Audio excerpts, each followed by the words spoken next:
In a quiet village where the sky was always a little too still, a young boy named Arif dreamed of flying a kite higher than anyone ever had. But there was one small problem. No wind ever blew over his village. Not even the gentlest breeze. While other children chased rolling hoops, Arif sat on the rooftop each day, a bundle of colorful paper in hand, imagining skies that danced with flight. He'd draw designs, cut perfect shapes, and whisper wishes into the strings, hoping the sky might listen one day. His grandfather, once a kite maker himself, watched the boy with knowing eyes. "There are winds," he told Arif, "that don't come from the sky at all. Some winds come from the heart. Others from belief too strong to break. Those winds, my boy, move the world." Arif didn't quite understand then. Still, every evening, he built his kite. He painted it red like fire, and yellow like the sun he loved. He tied its tail with little bells, so it would sing as it soared, if it ever soared. The villagers laughed kindly at him. Arif and his still kite, they'd smile. "Dreams can't fight nature, child." But Arif kept trying, day after windless day, believing there had to be a way beyond what they saw. The villagers gathered in the fields, watching the silent sky in wonder.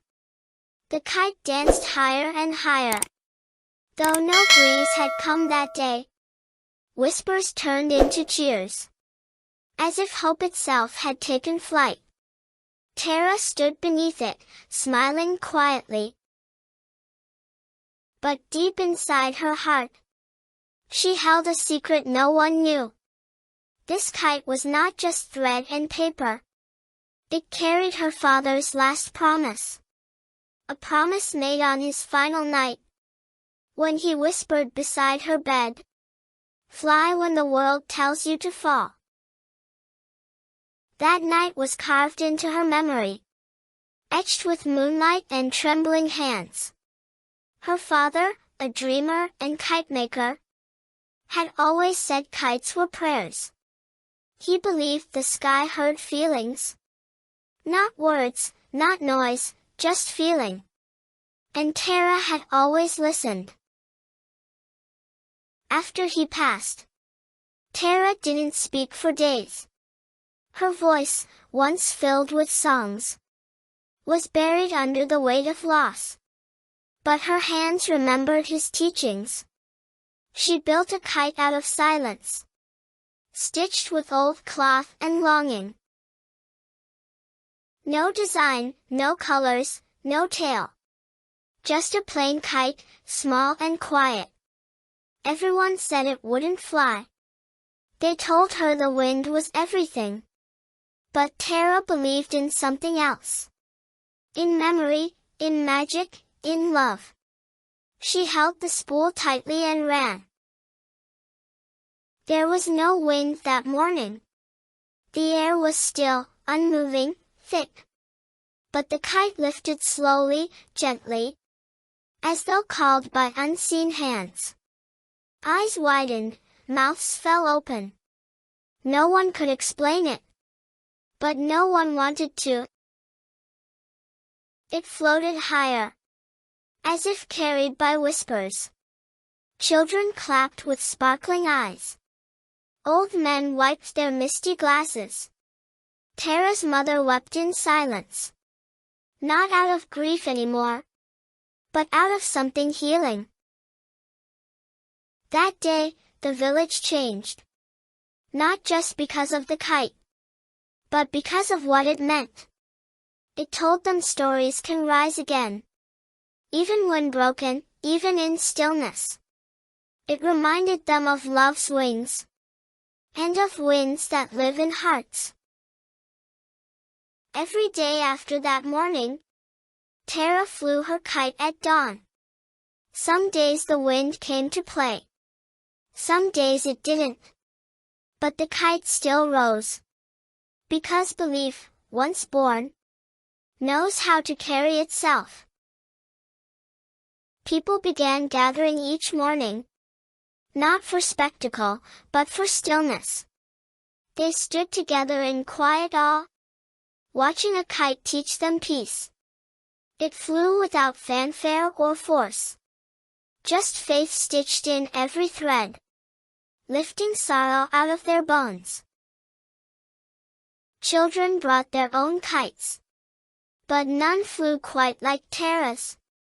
Some tried copying its design. Others ran faster to summon wind. But theirs remained earthbound. Because hers was never about shape. It was about the heart inside. Tara started telling stories again. Only, this time, she told them silently. With every launch, she whispered thoughts. Not out loud, but in spirit and intent. I miss you, Baba, she'd murmur inside. I still feel you beside me. And somehow the kite heard her. One cloudy morning, rain threatened. People warned her not to fly it. But Tara just smiled softly and nodded. She walked barefoot to the clearing, kite in hand, as the sky darkened. The crowd followed in silence. Umbrellas up, hearts heavy with doubt. She didn't run this time. She stood completely still, eyes closed. Raindrops touched her cheeks gently. She raised the kite slowly upward. No wind, no push, no pull. And yet, the kite lifted again. Higher than it ever had before. A gasp rippled through the crowd. It rose like it had wings of light. Rain didn't weigh it down. It danced between droplets, free. Tara's lips quivered but smiled. In that moment, she wasn't alone. She felt her father in the sky. That day, they called her the wind. Not because she summoned it, but because she made it unnecessary. The villagers whispered her name. With reverence, like a gentle prayer. Even skeptics stayed quiet now, silenced by a girl's silent strength. An old man gifted her a journal. He said, "Write down what you feel." But Tara just nodded and smiled. She preferred the sky as her page. Each flight became her letter. Not to the world, but to heaven. Written in air, folded in hope. Years passed, but the kite stayed. Frayed, weathered, patched with love. It still flew, even in its age. Reminding all that magic exists. Not in tricks, but in truth. And Tara?